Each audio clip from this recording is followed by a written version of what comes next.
Tiếp tục là test điều hòa nhé, mời mọi người làm việc cùng với mình.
không còn xay. Cứ để nguyên vào con tép ấy. Ừ. Để nguyên thế nào hả? Cứ để nguyên thế cho vào đun thôi. Cho luôn tép vào nồi xay ấy. À vào nồi. Cho tép vào nồi luôn, không cần phải xay. Xong rồi cho mắm muối mì chính vào thôi. Đúng rồi. Nước vào. Ừ, thế thôi. Sao? Thế thôi. Ăn được không ấy? Ăn được. Bố gần lừa con. Bố chịu trách nhiệm. Con nấu với thật đấy không lừa. Thật. Đừng có trêu con. Không trêu. Bố nói thật. Phải nghiêm túc. Nghiêm túc. Chả bao giờ ăn thế cả. Không phải xay đâu con ạ. Bố bảo thật mà. Không phải xay to ăn rồi.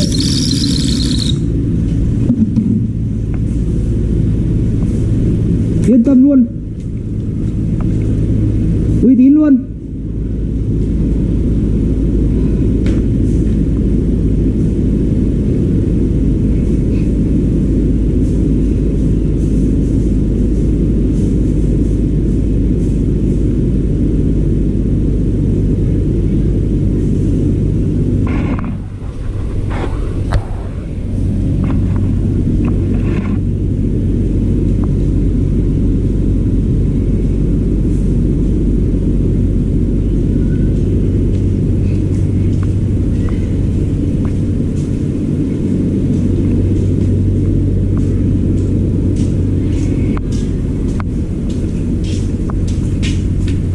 Xong rồi à?